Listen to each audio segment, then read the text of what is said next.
start? Like, Yeah. we don't have to introduce ourselves. I mean, do can we I guess we can. What do you say? I think it's a water side. Is Mallory how you pronounce it? Mallory. Mallory. Okay.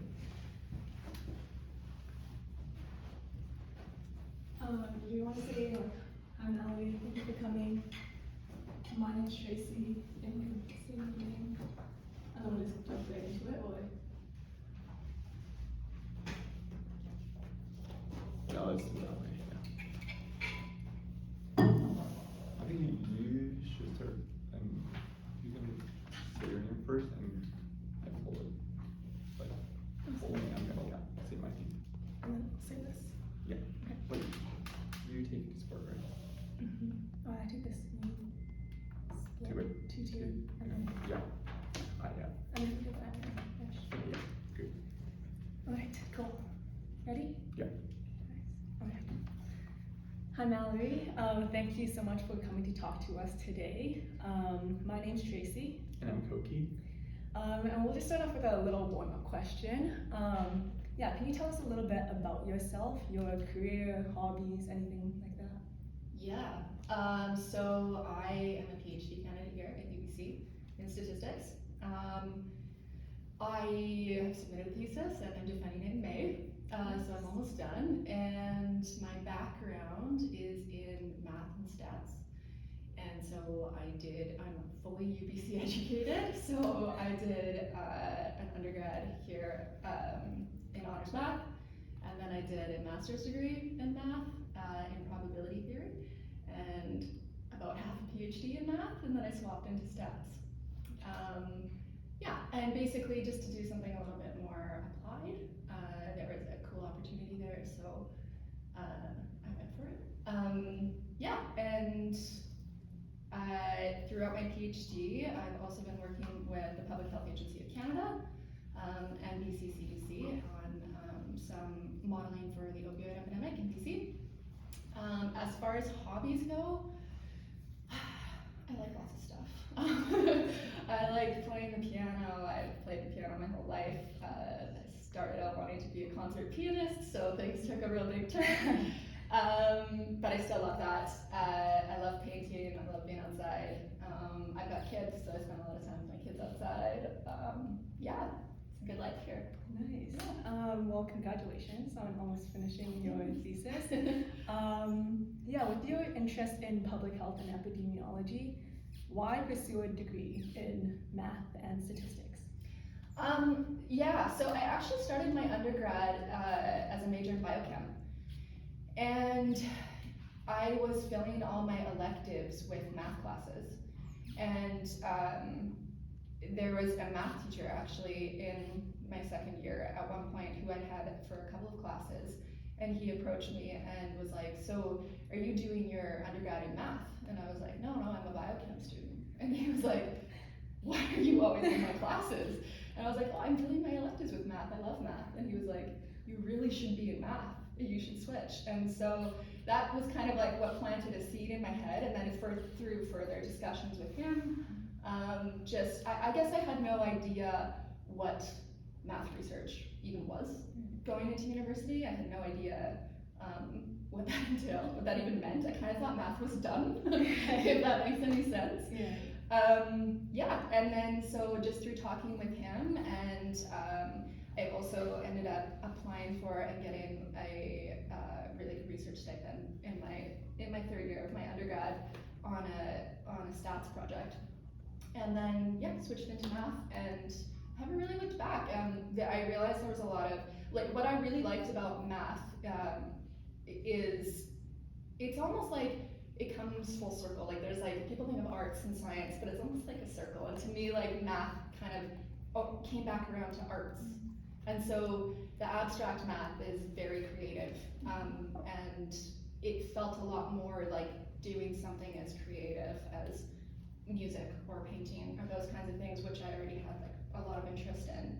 And I really enjoyed that part of it. And so that kept me going in math for some time. And then I guess it was at the PhD level. So there was always a bit of a, even in my master's research, there was an application of my work to disease transmission modeling.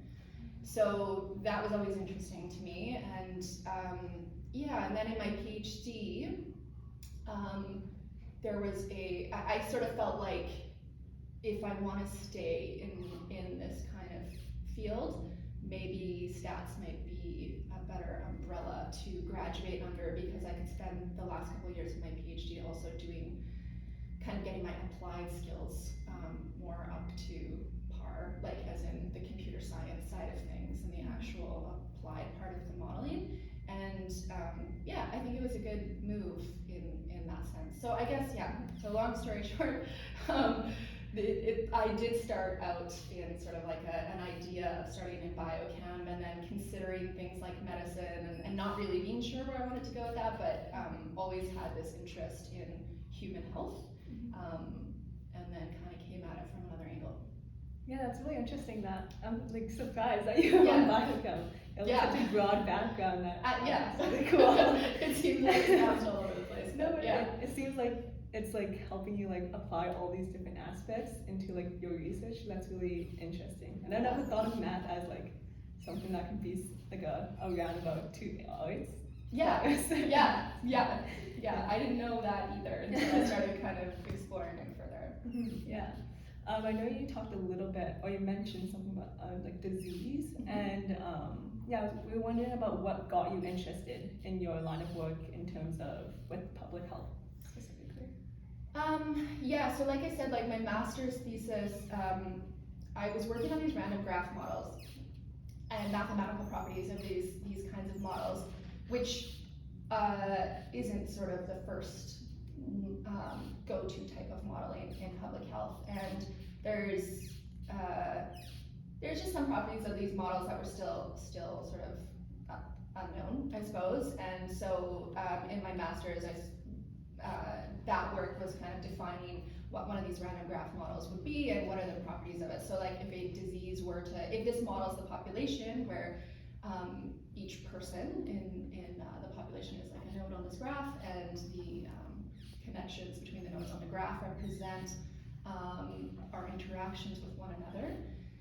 In a disease modeling sense, they would be time dependent, right? So now it's easy to think about it now that COVID has happened, because everybody kind of there's so much more awareness of what this might look like.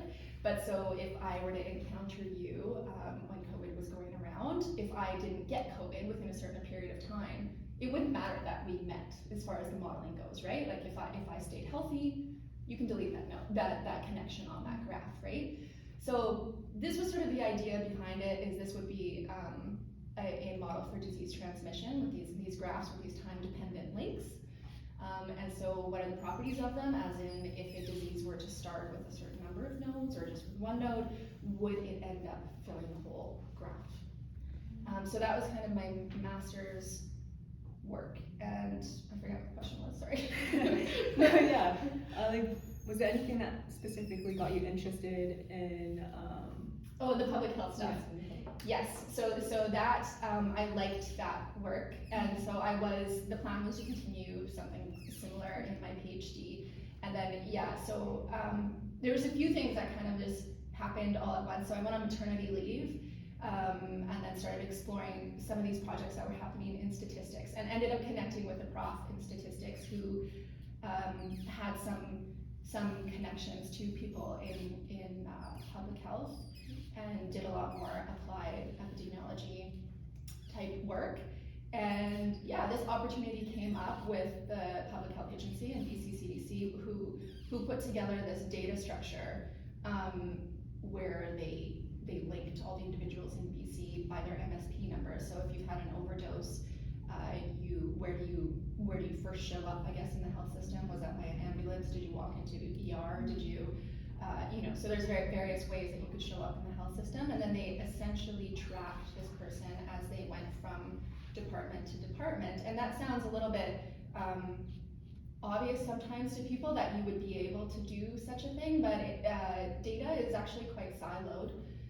So something like ambulance data is kept separately than emergency department data and other sources of data. So linking it together was a big task. And then they ended up with this data structure that had this tree-like shape. and how to do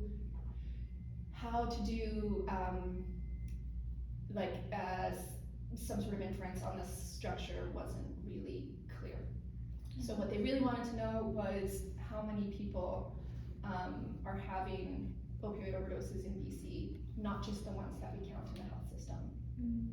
And so that's the thing with health research, is like you're kind of only in the data if you're sick, right? And or you have some contact and we don't know about you if you didn't. And in BC there's some programs like, I don't know if you know about take home naloxone kits, but so we hand out take home naloxone kits to keep people safe, and but on the other hand, we don't know if somebody has overdosed and used one of those. You know, so it's hard to keep track of exactly how many overdoses are happening, and when you've got that kind of situation, for policymakers, you know, and those who are in charge of programming, if you don't know how many people are actually in need, you don't really know how much resources to put to this problem, and so yeah, there's that issue there. Yeah, that makes sense. Yeah. Yeah, I know you mentioned like this whole thing about public health in regard to the opioid crisis. But is there anything specific that motivated you to pursue research in the opioid crisis? You mentioned the opportunity that came up. Yeah. Is there something that really piqued your interest about the opioid crisis? I would say that like before this opportunity ever came up, my interest was definitely piqued in the opioid crisis for a few reasons. I mean, just like a personal interest. So I think that it's a complex problem. The way that it's experienced in Canada isn't necessarily the way that it's experienced in the United States, isn't necessarily the way it's experienced in Europe, and the factors that are determining why that's the case aren't just evident, you know, like there's no kind of one right answer as to why we're seeing the different manifestations of these issues. So that I think was really interesting. It was receiving a lot of attention at the time when I first started my master's. Not so much, but as I was going into my PhD, it was starting to get a lot of attention. In 2016, it was declared the health emergency in BC. So I think my attention was sort of just drawn to that story. And then personally, I do know people who have unfortunately had substance use issues, and so yeah. So I think there was just a personal interest there of mine, and to work on something that I felt was really meaningful. Yeah, agreed. Yeah, reading through your paper, it was very interesting to see. Yeah, for the take-home naloxone kit, I did like what's it called? They have like webinars and they send you naloxone kits. I was like, I do not ever use this. I wonder how useful it actually is. So it's interesting to read about that. Yeah. Yeah. Just a kind of a fun question before we move on to more about the opioid crisis. As a statistician on your research project, what do you think is like the dream team of specialists to have on something like the opioid crisis? Oh, good question.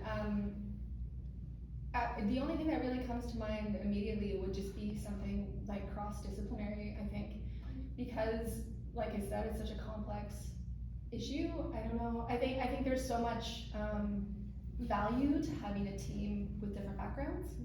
So, I mean, it has its challenges because, especially in a field like statistics, there's so much jargon. So when you're trying to convey, you know, what you've done or why this result is significant or not, you know, it's a lot of change of language depending on who you're speaking to, and is a bit tricky to communicate, I guess, what you've done and why you've done it, and yeah, why you think it's meaningful.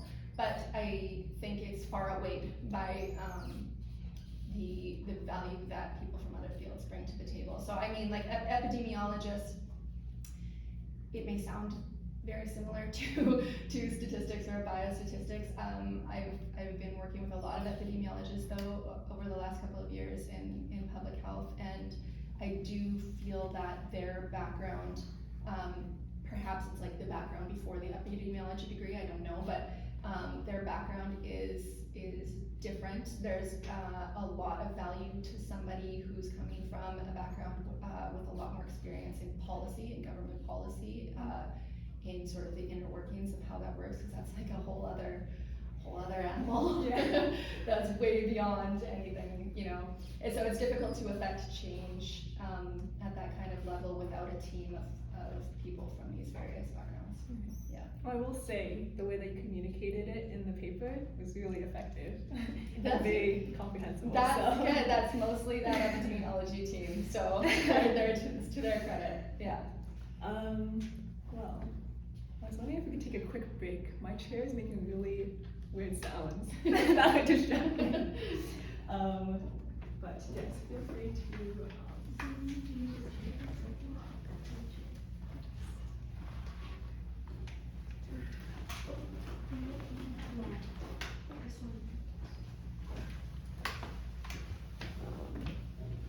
Set this up so it doesn't touch the camera.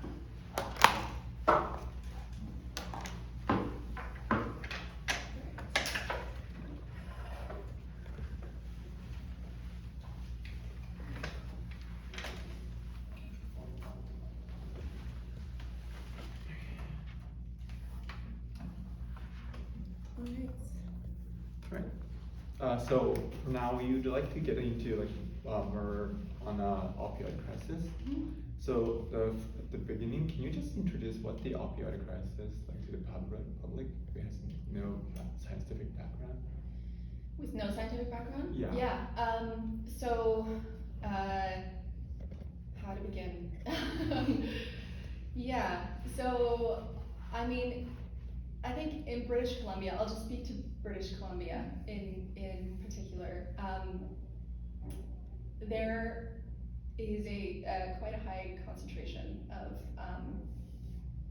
opioid deaths in BC, and there was a real uptick in that number in 2015, 2016, and at the same time, a real increase in the amount of fentanyl in the supply of street drugs. And fentanyl is an extremely potent opioid. It's much easier to overdose on something if it contains fentanyl. There are other fentanyl analogs in the drug supply as well. Carfentanil is even more potent. Yeah, and so I can't really speak to the reasons why that happened. But here we are, and it's an ongoing problem, and they're increasing problem, right? I would say, and over the COVID-19 pandemic period, it also got worse, and so there has been a lot of resources put into this issue by public health in this period of time, because we're losing a lot of British Columbians to this. So it was declared a public health emergency in 2016. And we're, I guess, continually, there's groups like the ones that I've worked on that are continually trying to figure out what the best solutions are here, what would be some policy changes or programming that would assist in this problem in BC. And yeah, nothing, I mean, I'm not gonna say nothing's been done, things have been done, but nothing is definitely not under control yet. So you just like mentioned that you can't like speak like, the reason why it started, or like, but does that mean like you really don't know like where it started, or like the reason why people like get into that opioid crisis?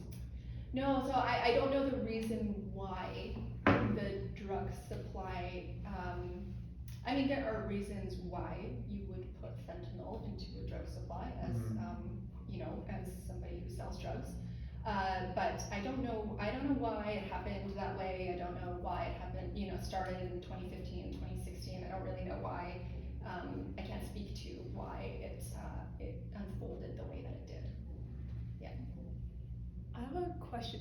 Say if we did a quick like Google search on how did the opioid crisis start? Mhm. A lot of sources say something like in like 1990s, doctors started prescribing opioids as pain medication. Yeah. And that is sometimes the sources say that that's the reason why we have the opioid crisis. Mhm. I guess that is a pretty big gap between 1990s and 2015. What do you think about that theory? So like I said in the beginning, so there's sort of a different manifestation of opioid use and opioid overdose in the United States versus in Canada.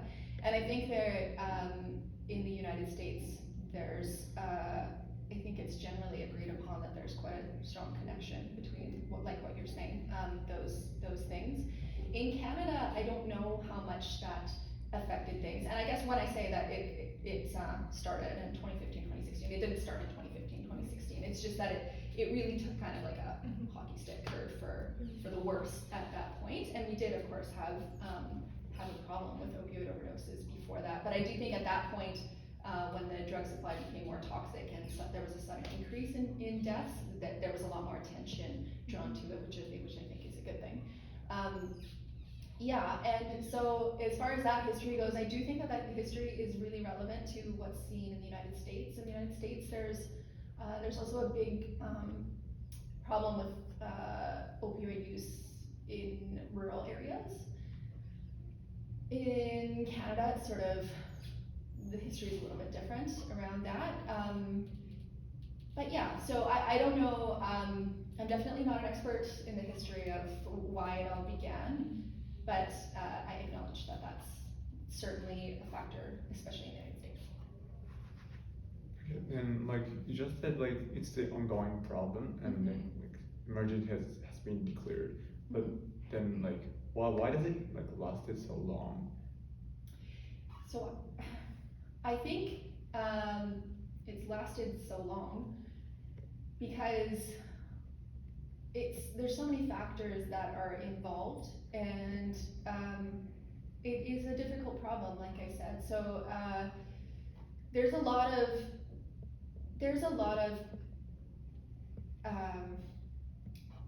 it's been slow, I suppose, for a big enough response to have been mounted. There's a lot of stigma around opioid use still, which makes it difficult for some people who are having issues with opioid use or overdosing to even access health services. So that's been a big issue. So this is kind of where this estimating of how many overdoses are actually happening is important, because there are so many reasons why someone wouldn't seek care. So you know, if I'm having an overdose and you know, someone like me, right, I have kids, maybe I don't want to seek health care because I'm worried about what might happen to my kids in that situation. Is someone going to take my kids away from me? Am I going to get in trouble with the law? You know, so there are different, what are people going to think of me? There are different reasons why you wouldn't access healthcare. And yeah, so I also think that bringing the public around to some of the proposed solutions is another thing that has taken some time. People advocate for different types of solutions. You know, so that we have safe injection sites in BC. There are other provinces, actually. I don't know if there are still other provinces that don't have them. I would assume so. So the response has been different all over the place. The public's perception of some of the solutions has been an issue. Yeah, I don't know. I think that there's multiple factors that I'm sure I'm not covering a lot of as I sit here and try to think. Yeah. There are multiple factors. I think like going on, and like when we researched like about this opioid crisis, we saw that the data showing like BC's like top 3 like high rate of like people being deaths, among the Canada. And do you think there's any reason like or like why BC has the relatively higher rate than the other provinces? That's a good question, and I think that's also a difficult question to answer because, you know, you could propose some factors that are involved there. Vancouver's a port city; it's close to the border. The weather's warm. You know, like there's all these things that people say contribute. I don't know that that's necessarily things. It's difficult to say. I mean, it comes down to an analysis of what factors are actually contributing to these things. I'm currently working with the Public Health Agency on a spatial temporal analysis of kind of where these well, it's not actually just opioids, but where these toxic drug overdose deaths are happening, and then subsequently what might be contributing to them. But so that's not published or anything yet, but I can say it's definitely not straightforward. I don't know why it's BC. Yeah. So like in BC in 2020, like Indigenous people represented only 3.3% of BC population, but like they represented 60% of overdose deaths. Can you like talk about this appropriate like representation of it? A little bit. So I will say that I don't know that statistic coming in here. I do think that a lot more attention needs to be put to that, but I think that, so are you familiar with the principles of OCAP? Okay, so well, basically, Indigenous people in Canada it's not completely, own, control, and have access to their own data. And this is because in the past, you know, coming from the colonial background, these kinds of statistics have been misused and reflect negatively on Indigenous communities. So I would just say that it's like a careful sort of thing to report these kinds of statistics. I can get into that a little bit more, but anyways, I can't speak to that exact statistic. But I do think that, of course, more attention needs to be put into that in collaboration with Indigenous communities, so that they sort of have control over the narrative of their own data and what would help those communities the most and why this might be the case. Thank you very much.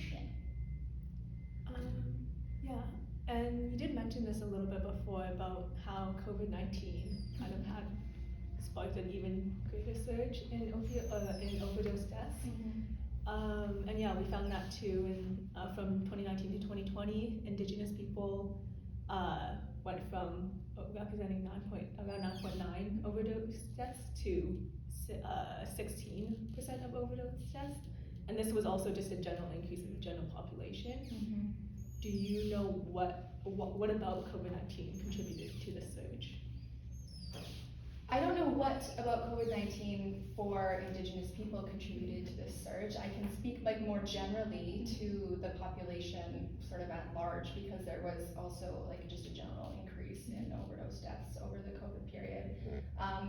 And I think that one of the contributing factors would be this social isolation. So lack of contact with community, and also you know, lack of, I would say, a lot of people now being alone, so using alone. And if you're using alone and you run into trouble and you overdose, I mean, even with the take-home naloxone kits, someone needs to be there to administer the kit. So I think that That was definitely a contributing factor.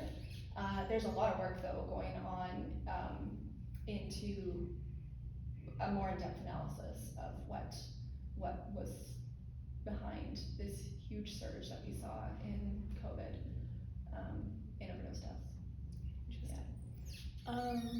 Yeah, so I guess that kind of drives us to your specific research in understanding the pathways of healthcare of overdoses.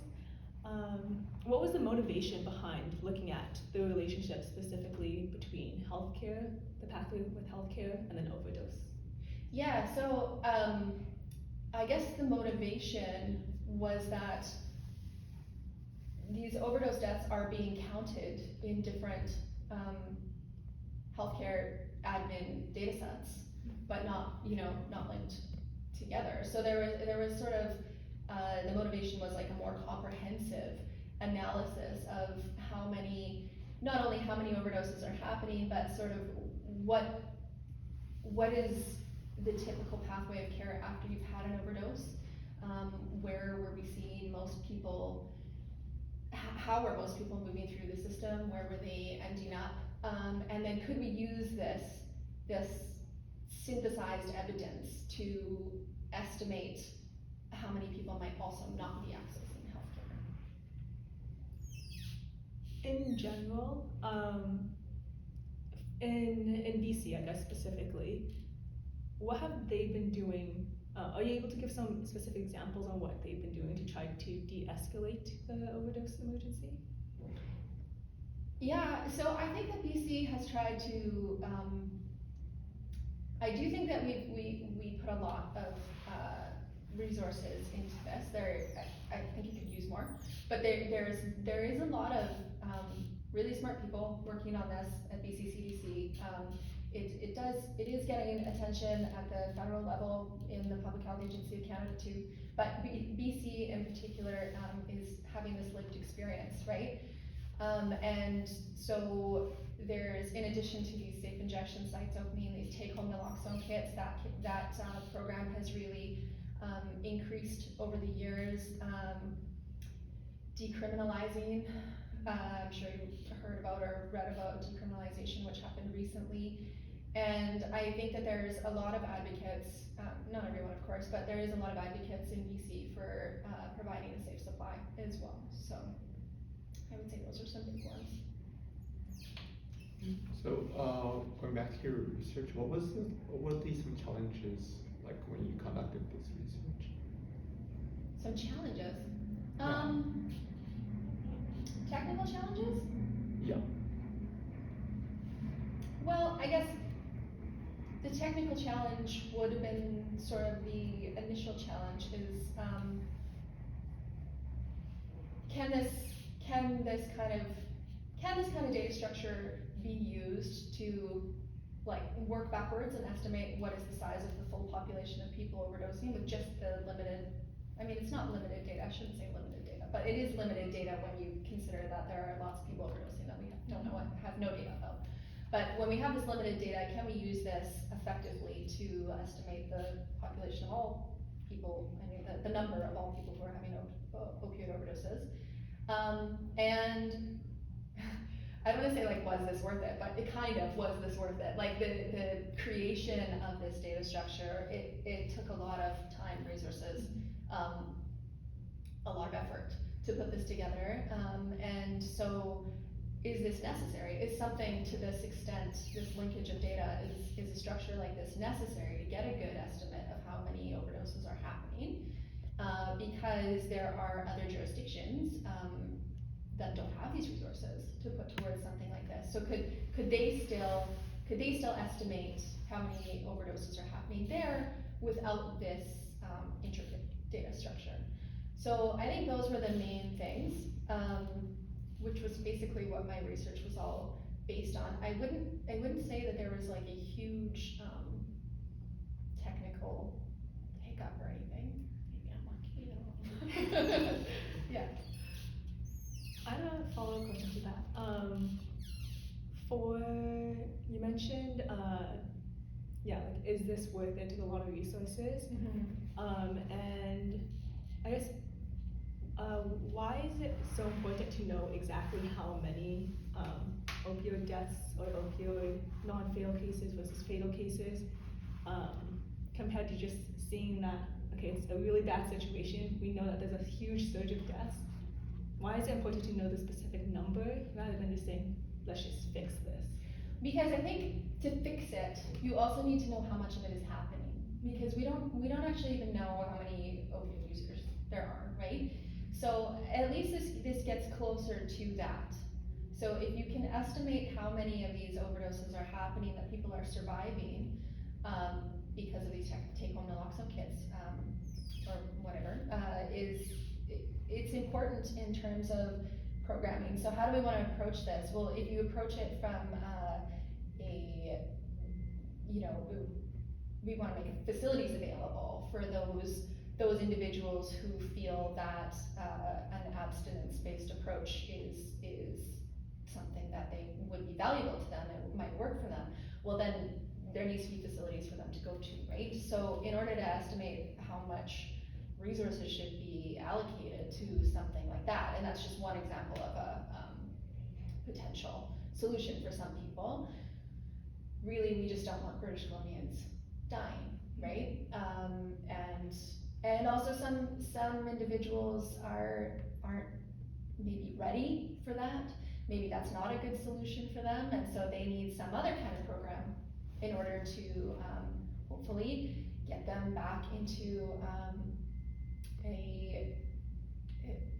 I don't really know what to call it, but get them into a healthier, I suppose, situation that they're happy with. So I think any of those services to access to help people out, we do need to know how many people are actually in need. Yeah, that makes sense. And how did you transform your provincial, BC provincial ODC better into 3,400 unique cases in your research? How did I transform it? Yeah. So there's 34,113 overdose deaths in the period of time that this study was looking at. So from 2015 to 2017, it was essentially every single person who had an overdose and had contact with the healthcare system was counted and then followed as they moved through the various sort of departments or services offered by healthcare. And so that was this effort by BC CDC and Public Health to put together this linked data structure. So they wouldn't have had that, I suppose, knowledge until you put the whole thing together, right? Because there's deaths counted by BC Coroner Service and Vital Statistics, and there's deaths in the emergency department, and on arrival by the ambulance. So there's all these different places where, and I mean those ultimately should fall into Vital Stats and BC Coroners. But I think just knowing, so that's where that number came from, is from those databases. Yeah, but just knowing where these occurred and how individuals are going through the healthcare system, where these deaths are happening, I think is really valuable information too for people in healthcare, because perhaps if it's at a certain place, it would direct how you decide where more attention is needed, right? So if it was mostly these deaths were happening in the ambulance or on arrival, that would be different than if they were happening, let's just say somebody goes through the emergency department and then is admitted to hospital and dies later, So that would be a totally different way to approach where the issue is, I suppose. So that would be the value of that data set. But the number itself just came from the provincial data. Yeah. And you just mentioned that the numbers that came from the emergency contacts or ambulance and those stuffs. And how much do you think there is a hidden case, the cases that not reported or Yeah, so that's that analysis. So that'll be in the subsequent like I think I said to you guys, that there's like a first of a series of papers. So it's high. I don't know if I can give you the actual numbers that came out of it, but I'll just say it's high. Yeah. A lot of uncounted cases, we'll say, in health, Okay. out of healthcare. Yeah. In your paper, you also mentioned an injury reporting pyramid that was used to examine pathways of healthcare used for overdose. Can you explain a little bit about what the injury reporting pyramid is? Oh, so this is sort of before my joining of the project, or happened, at least it must have happened behind the scenes with like epidemiologists. So I wouldn't be able to speak to that so much, yeah. So that was definitely their work. Alright. Yeah. Can you also talk a little bit about the statistics of fatal overdoses when emergency services are not called? Well, I guess, so in the analysis of trying to figure out how many overdoses are probably happening,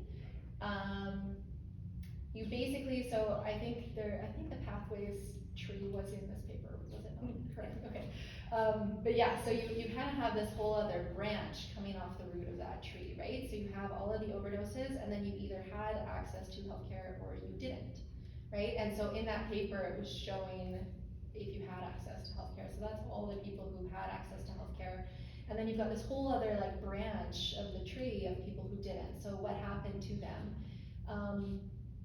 And some of those definitely were fatalities. So there are individuals in that arm of the tree who didn't have access to healthcare, but of course appeared in coroner's data.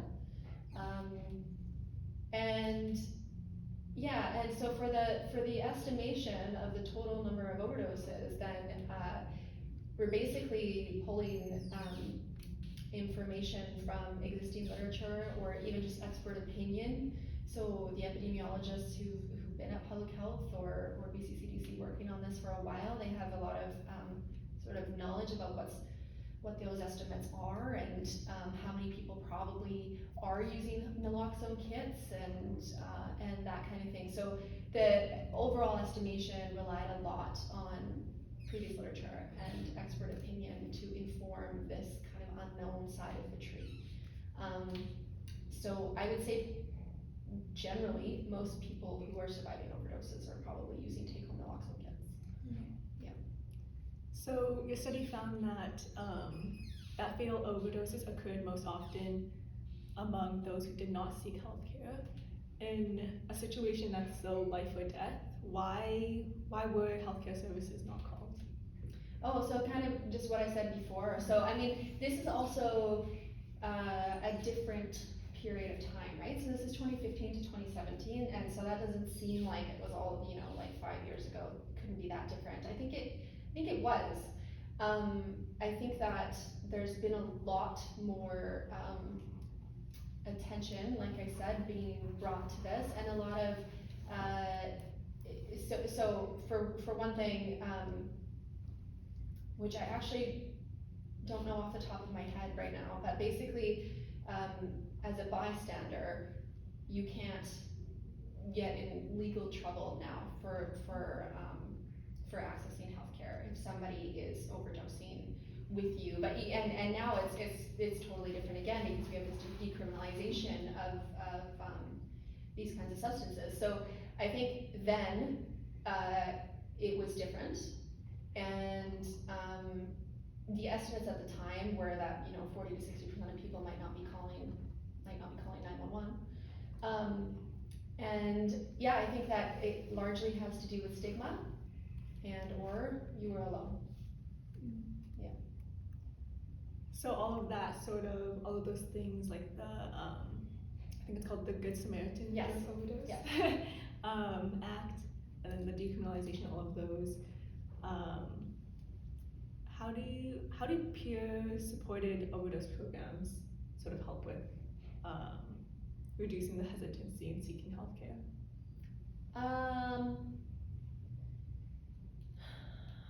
Well, what kind of peer-supported programs are you talking about?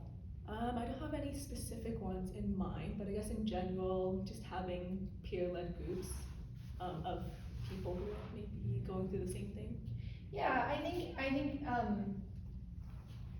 it would be like anything, right? So the more sort of you feel supported by a community around you, the more encouraged by the community around you are to seek help if you need it. It just destigmatizes that, and I think people are more likely to seek healthcare if they need it in those kinds, coming from those kinds of situations. So, like, wait.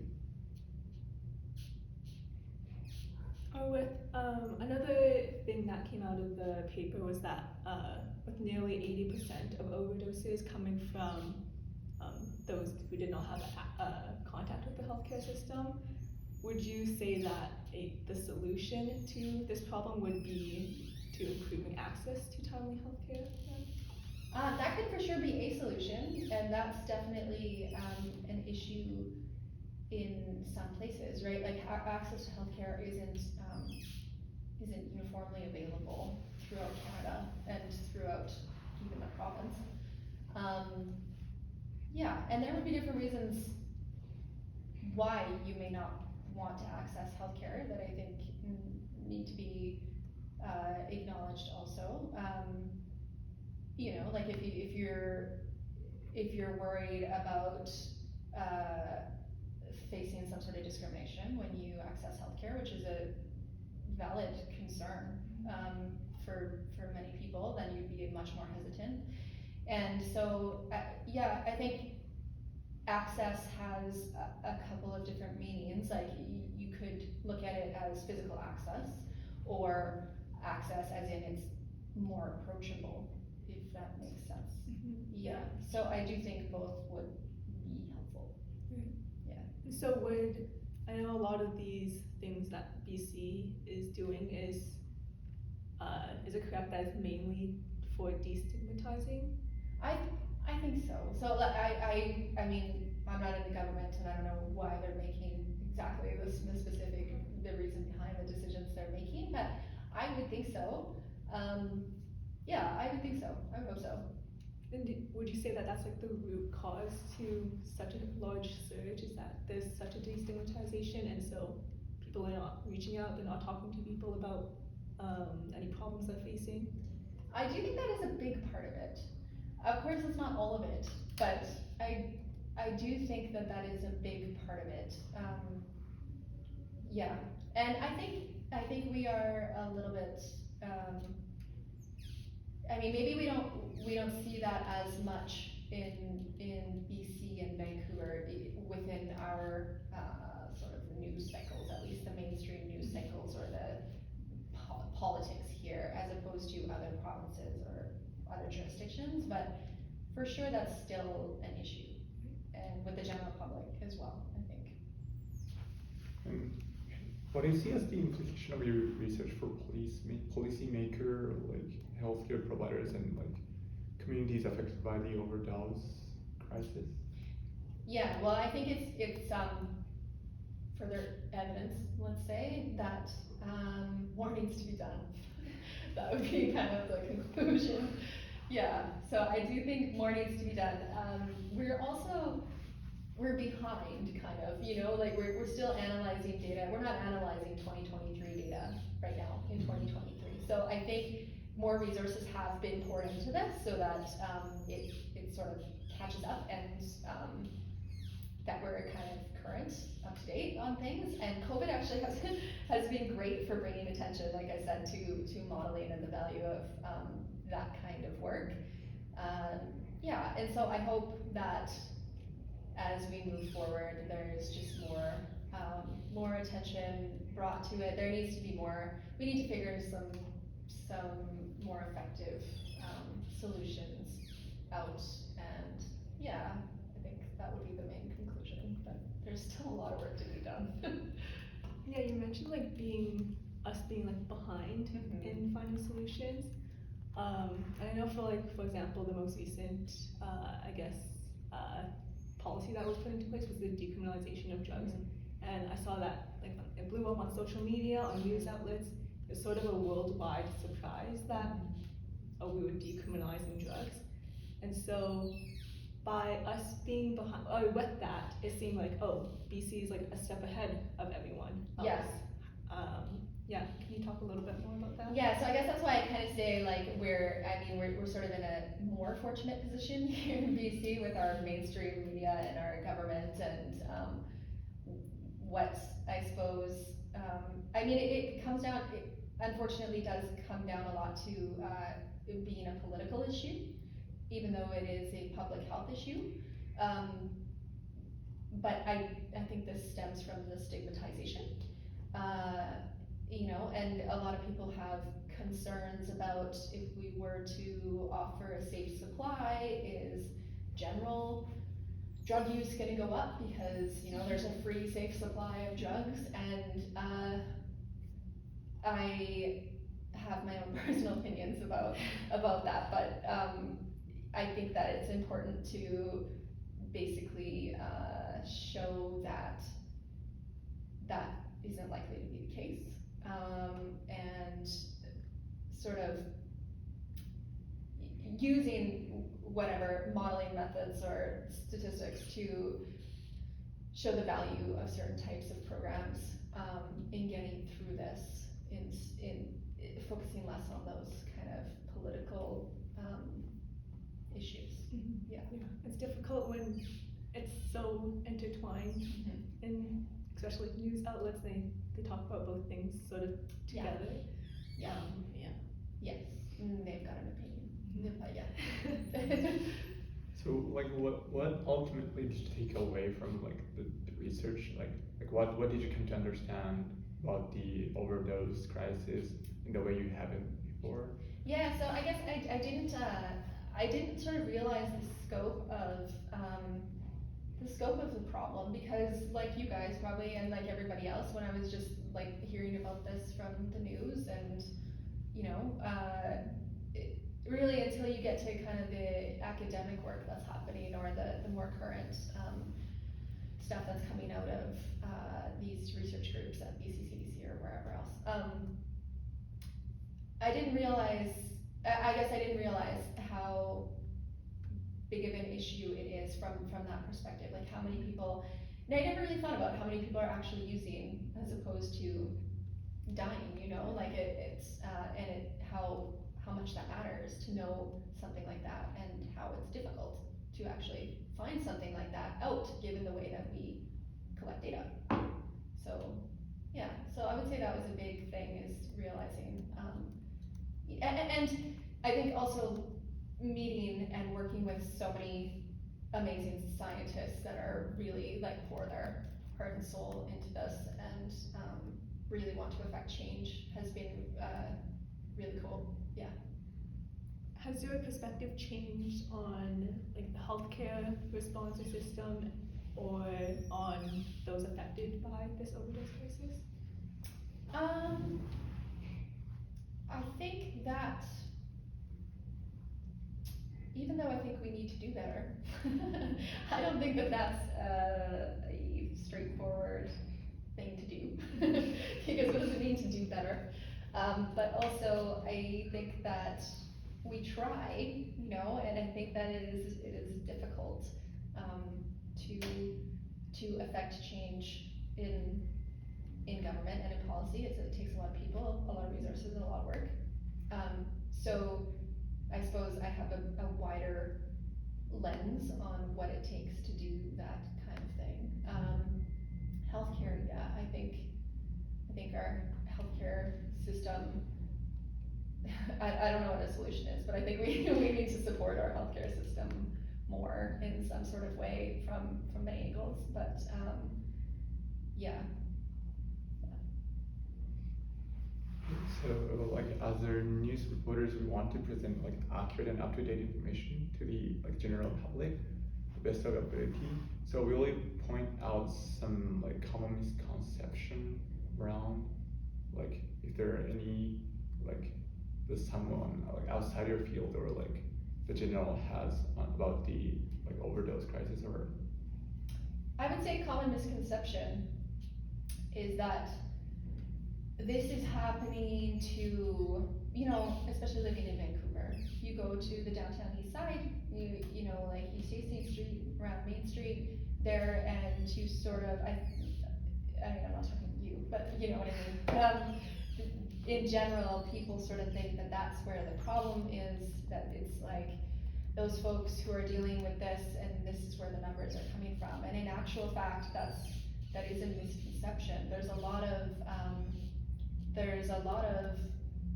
opioid use and other toxic drug use happening to, I don't even know what to call them, like people you would never expect, I suppose. I mean, if you're looking at it from that angle. So I think that that's a common misconception. There's a lot of overdoses happening in private homes, most of them. So this isn't this isn't the homeless population that like of course they need supports.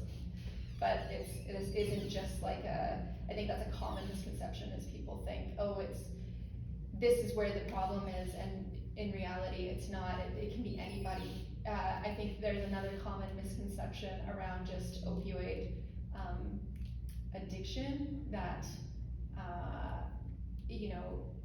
you had to want to get into this in some sort of way. I think that's a common misconception, as you mentioned, the history with the American prescription model of prescribing opioids. There's certainly a lot of people who develop addictions in that kind of way. It's an extremely addictive substance, and this is something that's physiological. It can literally happen to anybody in exactly the same way, and it's not something that can just, it's not just like it's not so simple as you just stop. You know what I mean? So I think those are all some pretty common misconceptions. And if they weren't there, I think there would be a lot more understanding and maybe compassion from the public about this issue and treating it as a health issue. Yeah, and like when we researching about this like overdose and crisis, we saw that the people who has like overdose or opioid crisis addiction is just like due to the weak willpower or something. What do you like say about like, that misconception? Yeah, I think that's nonsense. Yeah. Yeah. Okay, so like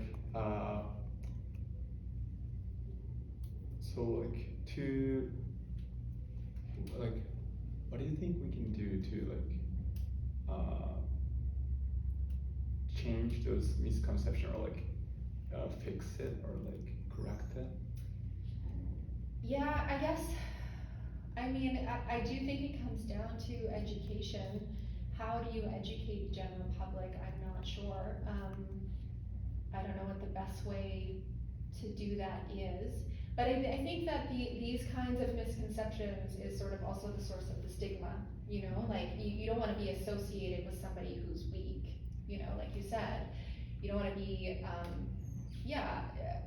associated with somebody who, so I think educating the public, I mean, this is supported by the numbers, right? So there is a way to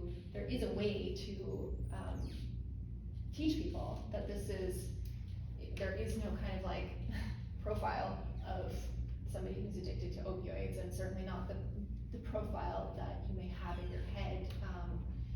So I don't know how to go about that. I do think that the work is there to successfully do that, but I don't know what the best way is. It's okay, marketing. So as this is a current issue with people of all background working to fight this crisis, what advices or comments on do you have one for researchers or policymakers or for the interested public? I think the interested public, it would be great to have more interested public. So maybe part of it is and maybe part of the solution could be, if you are an interested public, to learn about what the numbers are and sort of speak to that if you have the opportunity to, bringing attention to it. I'm sure there are plenty of programs that could use help, that could use volunteers. So that too. And then as far as policymakers, I don't know. I think that policymakers are in BC caring a lot about what's coming out of the most up-to-date research. But I don't know what goes on behind closed doors of making policy. So I don't know. A scientist can only provide sort of, here's the facts as we see them. This is what we did with the information that we have. Make of it what you will, kind of, you know? So, yeah. So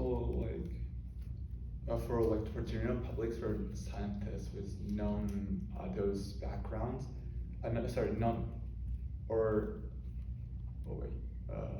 for the general public, how can we get them to recognize the significance of overdose crisis in BC specifically?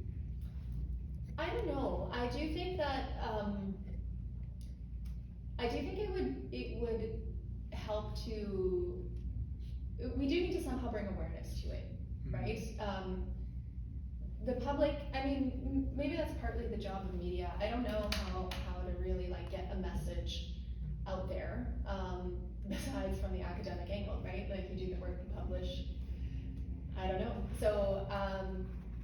Yeah, I do think it would be good to have a way that the public is getting educated. So I don't know where that comes in, though, to be honest. I don't know if that comes in, I've got kids at school, they have had sort of, I suppose you'd call them in-services, people coming to talk about opioids and that kind of thing, which I think is great. But I don't know how effective those kinds of things are. I don't know what the most effective way to get the message out there is, but I do feel like it needs to be done. Yeah.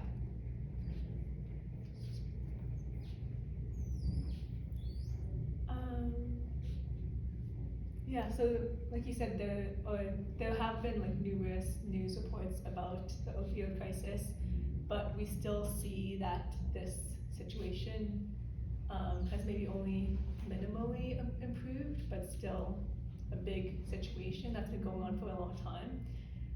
So how would you, and one of the things that, like you mentioned, maybe going through more social media and putting it out there more a little bit, or just in general science communication, what we're trying to do here right now, taking what you had in your research and then trying to bring it to the general public. How would you, do you have an idea of how to build an engaging story about this topic for the general public? To me, what I think, I can only sort of speak to what I found interesting as I learned through my work on this, and I guess the scope of the problem is surprising. And so I don't think that most of the general public has any idea. So like I was saying before, it kind of comes back to the fact that a lot of people have this profile of someone who these people are, who are overdosing on opioids, or other substances, I suppose. And yeah, I think that it was interesting to me and surprising to me just looking at the numbers of stuff.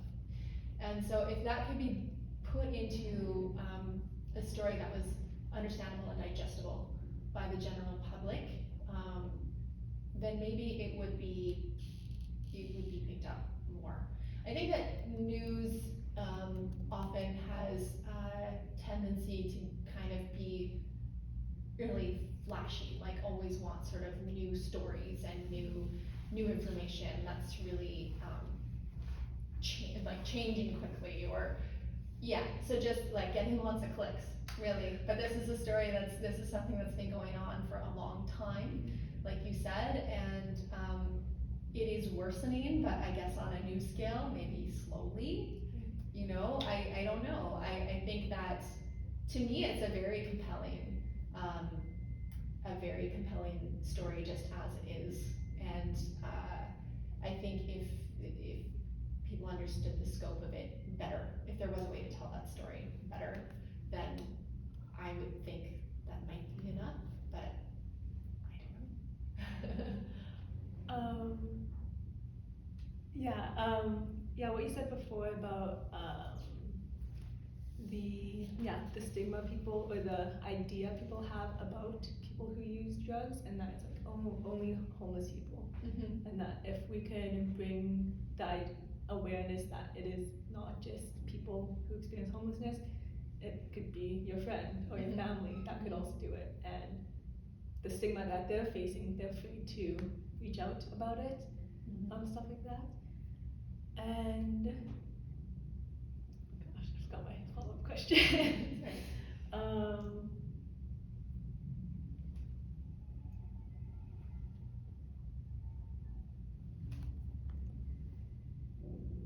Actually, never mind. I think we can move on. Yeah, So I just have one following up question about the misconception we just talked Yeah. before, and you just like about the misconception about the people who having the addiction is just due to like weak willpower. Like, like, what do you think that misconception come from? Where does it come from? I don't know. I don't know. Or like even for the people, the misconception about like the who's in overdoses, people who experience the homelessness. Is that from like daily experience? Maybe. Maybe I don't know really what the misconception comes from. But in actual fact, when, especially with the introduction of fentanyl into our drug supply, you know, like you may not be trying to try opiates at all. And whatever you are doing is laced with fentanyl, and maybe it's just a stimulant or something, and and so that definitely happens. There are toxic drug overdose deaths that occur in that way. There are these people who are dying, can be anybody. Like this, like I said, like most happening in a private home. Lots of these people have kids. A lot of them have very good jobs. A lot of them are students. A lot of the, you know, so there isn't this typical profile. So I'm not sure really how that came about. I think the human brain likes to stereotype. And so maybe just, who knows, like if it's a past experience of one individual who is experiencing homelessness, who they saw, I have no idea. Like I don't know why they exist, yeah. There's a lot of stereotypes that we need to kind of blow up, so that's one of them. Yeah. So Josh, did you recall? No, I think it's good. Then, is there anything else you'd like to add? Okay.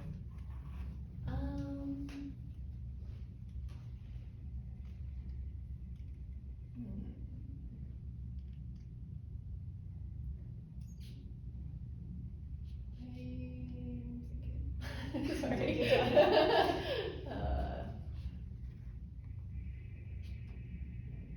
Well, I think, I